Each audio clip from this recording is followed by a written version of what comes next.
برادران اسلام، السلام علیکم ورحمۃ اللہ وبرکاتہ۔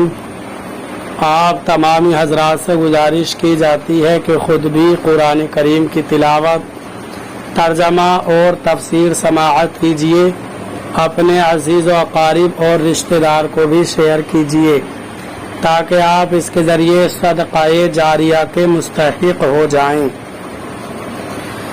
اعوذ باللہ من الشیطان الرجیم،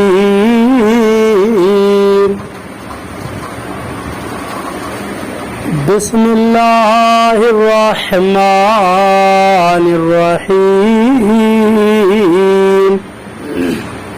ترجمہ کنز الایمان۔ اللہ کے نام سے شروع جو نہایت مہربان رحم والا۔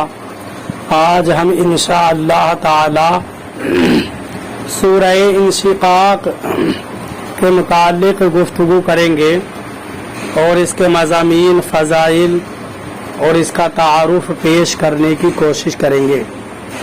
سورہ انشقاق مکہ مکرمہ میں نازل ہوئی ہے۔ اس سورت میں 1 رکوع 25 آیتیں ہیں۔ انشقاق کا معنی ہے پھٹنا، اور اس سورت کا یہ نام اس کی پہلی آیت میں موجود لفظ انشقت سے ماخوذ ہے۔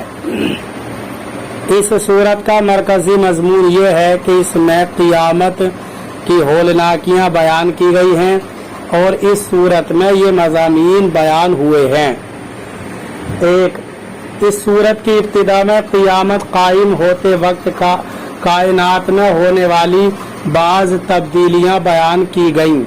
2، یہ بتایا گیا کہ ہر انسان مرنے کے بعد اللہ تعالی کی بارگاہ میں حاضر ہو کر اپنے اعمال کا حساب ضرور دے گا اور اپنے اعمال کے مطابق جزا یا سزا پائے گا۔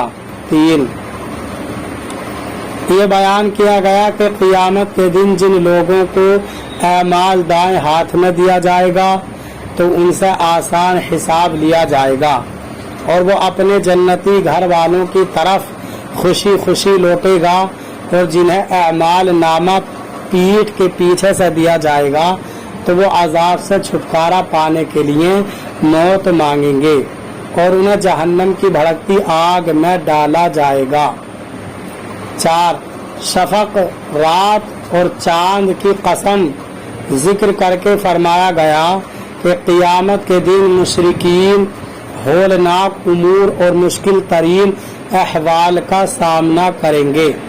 5، اس سورت کے آخر میں کفار و مشرکین اور ملحدوں وغیرہ کی ایمان قبول نہ کرنے پر سرزنش کی گئی اور دردناک عذاب سے ڈرایا گیا، اور جو لوگ ایمان لائے اور نیک اعمال کیے تو انہیں دائمی ثواب کا مژدہ سنایا گیا۔ سورہ انشقاق کی اپنی سما قبل سورہ مطففین کے ساتھ مناسبت یہ ہے کہ سورہ مطففین میں اعمال نامہ لکھنے والے فرشتوں کا ذکر کیا گیا ہے، اور اس صورت میں اعمال نامہ لوگوں کے ہاتھ میں دیے جانے کا ذکر ہے۔